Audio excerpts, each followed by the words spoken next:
Samuel Ruto. Hongereni wa Kenya.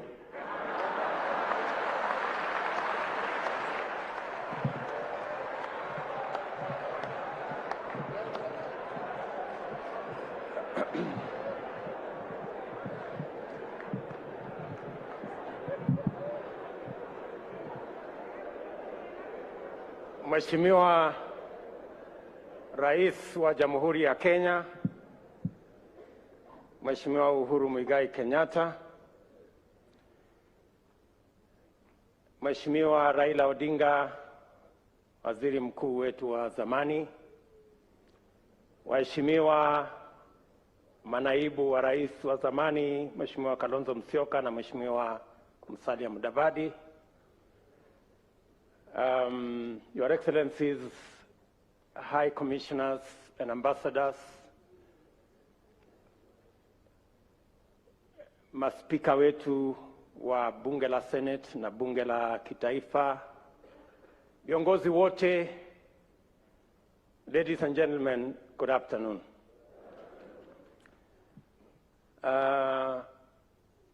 First, I want to say that I hope, Mheshimiwa Raila, you are not referring to me as a bourgeois.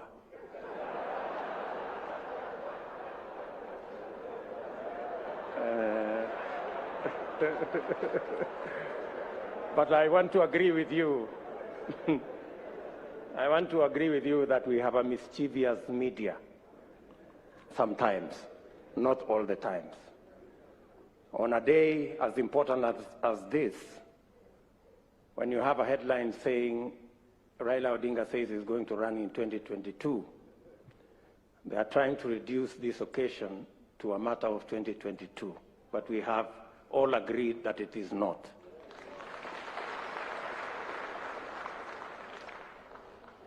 But on the same media, the same headline, they have said that William Ruto is coming to meet demons at Bomas.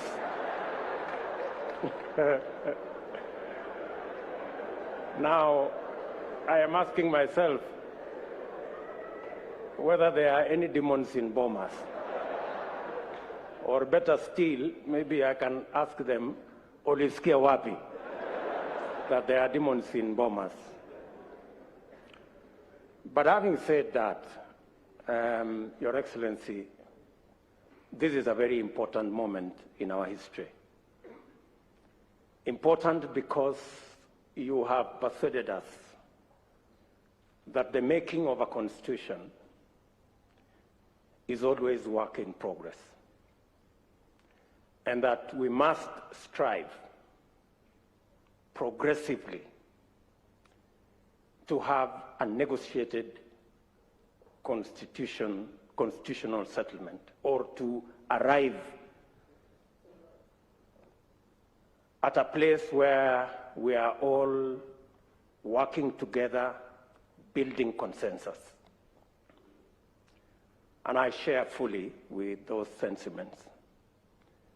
I know even as we are having this meeting and this launch of this report of the Building Bridges Initiative, Your Excellency, you have persuaded us that this is a moment to look at our Constitution and to find progressive amendments to our Constitution. There are those who believe, yes, it's a constitutional moment, but to progressively implement the 2010 Constitution. Civil society and others think so. There are those who believe that maybe this is a moment to discuss the ravages of COVID and the reality of our economic status, especially the majority, 40% odd people of our country who live below the poverty line, and the 16 million or so young people who are unemployed. All this, Your Excellency, as you have said, and as the former Prime Minister said here, this is a process where we can bring all our views together and listen to one another. And no idea is more superior or less superior to the other.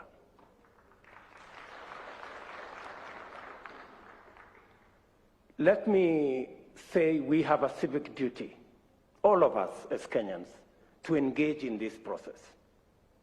We do not have the luxury to say, I don't care. We do not have the luxury to walk away. In any case, it is said that the punishment given to good people who don't participate in the politics and governance of their country, the punishment given to them is to be ruled by fools. I don't think any one of us here wants to be ruled by fools. That's why we must participate in this process. And it's our civic duty to do so. The BBI process has given us a raft of proposals for us to see, to interrogate, to improve. You did tell us, Your Excellency, that we're all free to improve on this process. And the many proposals that have been put, especially that were outlined here by Adam Solo on administrative issues, on legislative issues, I believe that since we have a forum where in Parliament and in government, where we can discuss the policy, the administrative, and the legal issues in Parliament, that can be interrogated in that process. Many of those issues that are administrative and that are legislative are issues mainly to do with our youth, mainly to do with how to do business, how to grow our economy. And Your Excellency, I want to say that these are very important issues. And in any case, I would add that from that list, especially on matters to do with young people, how we can assist them with Higher Education Loans Board and give them a moratorium, how they can start business, it must not be lost on us that the real problem, the real problem is that these young people are jobless. That is the real cause of all this. And that is the discussion we must have. That is the discussion we must have. Having said that, Your Excellency, there are, in my opinion, gaps. The single most important sector that drives our economy, contributing 25% directly to our GDP, and through manufacturing another 24%, and which employs almost 65% of all people in Kenya, is the agricultural sector. I dare say, Your Excellency, that this is an area that, again, we must find a mechanism of having a conversation, especially the farming community, and matters to do with productivity, matters to do with proposals that were made on guaranteed minimum returns for our farmers, our wheat farmers, our sugarcane farmers, our coffee farmers, our tea farmers, our dairy sector, the pastoralist corner. Your Excellency, it is my humble submission that that is an area that we can improve this document on.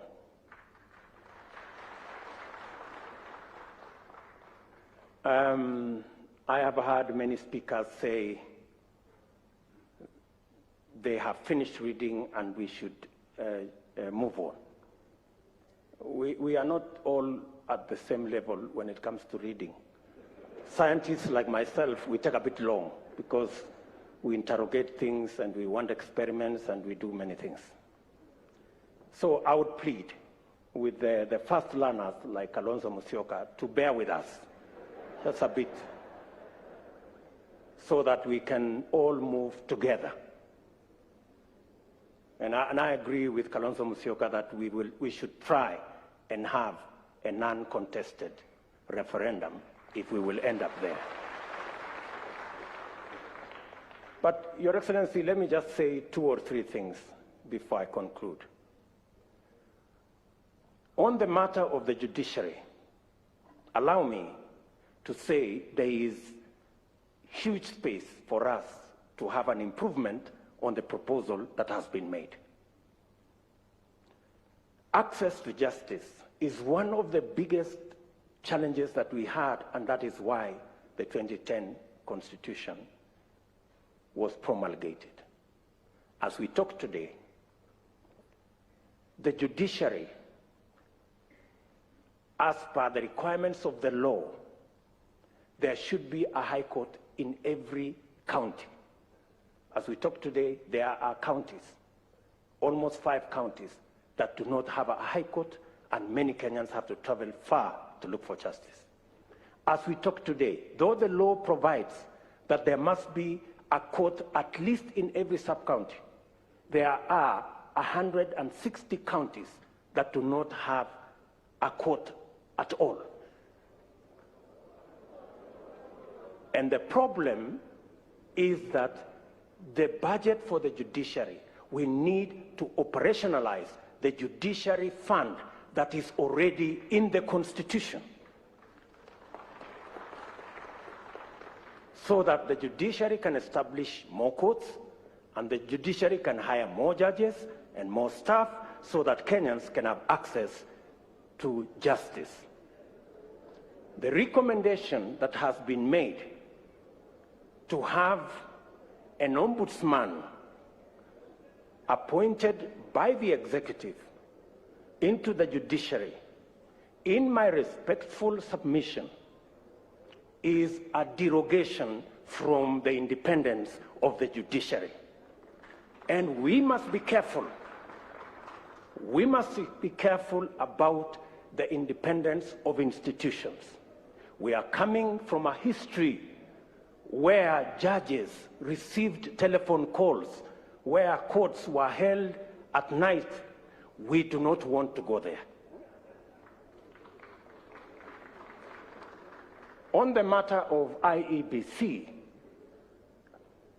let me say, on the matter of IEBC, the recommendations that I have read say that political parties participate in the appointment of commissioners to IEBC.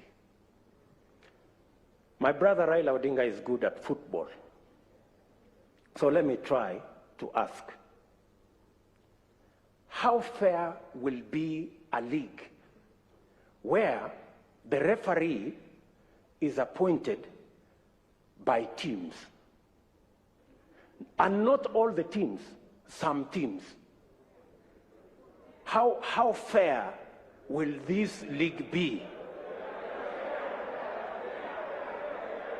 If you persuade me that you will end up with a fair game, fine. That's what I'm saying. So if you tell me it is okay for some players, for some teams, not all the teams participating, to appoint the referee, if that's what we are saying, I have my reservations. And I need to be persuaded, like many other Kenyans, that that is fair. On the third issue, you have heard me, I have heard you. And I think that is good progress. It's good progress. You've heard me, and I have heard you. You think it's fair? I have a different opinion. Maybe we will find a meeting ground somewhere. The third issue, the third issue, Your Excellency, is the independence of our police force. The 2010 Constitution was very clear that the police must act independently of any politicians, whether they are in government or in the opposition. To recommend that we will have a police council chaired by a CS is actually a derogation from the independence of the police. And I want to ask you, we must be careful on where we are going.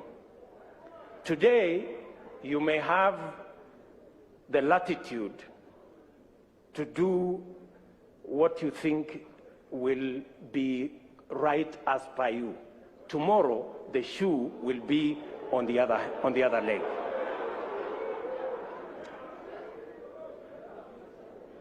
On matters to do with devolution, I agree that the increase to 35% is progressive, and that we must devolve more resources to counties. But accompanying the increase of resources to 35%, we must also ensure that the Senate has the necessary constitutional power to ensure that those resources are available and they are used properly. To recommend that the Senate cannot continue to have the constitutional mandate to discuss the division of revenue is actually a downgrade of the Senate. In my respectful submission, with additional resources and with some members of parliament now being members of the executive because of the appointment of some members of parliament as members of the executive, in fact, the recommendation should not be a downgrade of the Senate, it should be an upgrade of the Senate to the upper house. And in any case, so that I conclude, in any case, we are now saying women and the participation of women in our governance doesn't make us weaker, it makes us stronger. It doesn't make us lesser, it makes us greater. If we are saying in the proposal that women now go to the Senate, and you are saying that when women go to the Senate, they are going to a Senate which has been downgraded, which has no responsibility on matters of resource allocation. Are you enhancing the participation of women, or are you downgrading the participation of women? I mean, we are having a frank and honest conversation, good people, and it's good for us to listen to one another. So if we are saying women who today are sitting in the National Assembly, where resources are being discussed, if we take them from the forum where resources are being discussed and take them to a downgraded Senate, we are making the participation of women nominal. The participation of women should be substantive, in my respectful submission. And finally, Your Excellency, I know my brother Bishop Oginde has said there are hustlers here and they should stop the hustling, and they are the reggae people and they should stop the reggae. I don't know about the reggae, maybe I can talk about the hustlers. But let me say the following. The real elephant in this whole conversation is what was identified as the winner-take-all and the inclusivity question. Now, Professor Adam Solo, I have confessed I'm a scientist and I'm a bit slow. I want you to explain to me in this proposal. You have said that in this proposal, we will have the president with his running mate, deputy president. They will win, or we have candidates, they will win an election, and then the president will appoint the prime minister and the two deputies from the winning coalition. And then we will have the runner-up being the leader of opposition. Now, no problem, it doesn't matter who it is. I have no problem. You know, let us not personalize, there is no problem. Now, the question I am asking myself, have we sorted out the winner-take-all question? Oh, is that so? So, the president from his side, like for example here, President Uhuru Kenyatta, I am here, Kimunya is the prime minister because he's the leader of majority. We have Jimmy Angwenyi, who is our deputy, as a deputy prime minister, and maybe Maoka Maore as one of the deputies. So, what happens to the whole NASA brigade, together with Musalia and all these other people? I mean, and I am not saying anything. I'm just saying, I want to be persuaded. And forgive me if I am slow. Forgive me. There are so many Kenyans who are in my category. Are we together? Finally, on this inclusivity question, it is my humble submission that as we discuss inclusivity around us, the leaders, we must have a candid, open discussion on inclusivity about the millions of Kenyans locked out by poverty and unemployment. We must discuss how they are going to be part of the Kenyan society. That discussion we must have.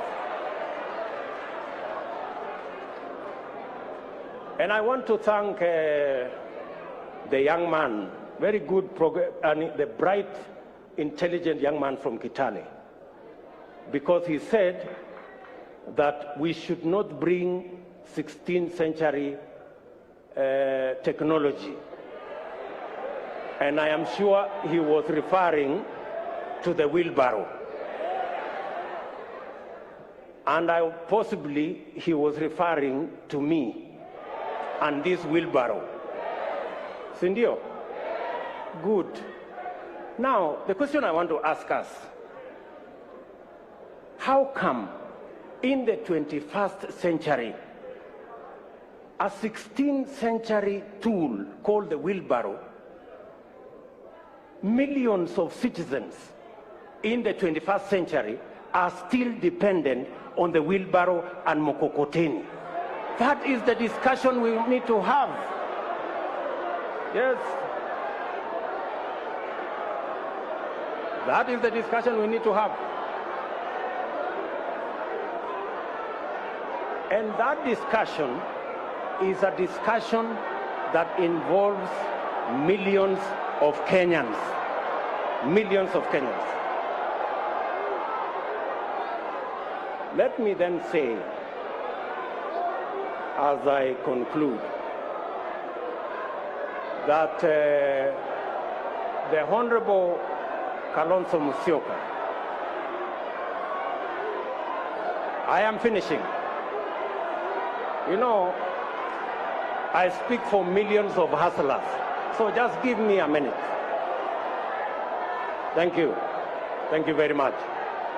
Thank you very much. Thank you very much.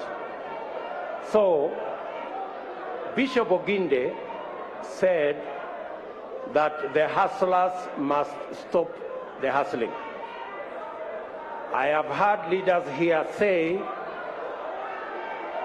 that as we discuss this conversation, we must not have an us versus them.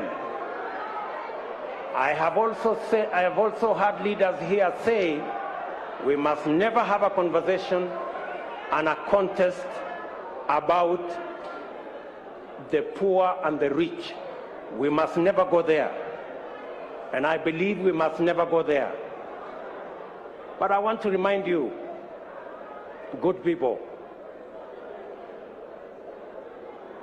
Abraham Lincoln, the 17th President of the United States of America, said, "Things may come to those who wait, but only things left by those who hustle." That is Abraham Lincoln. He was never talking about the rich and the poor.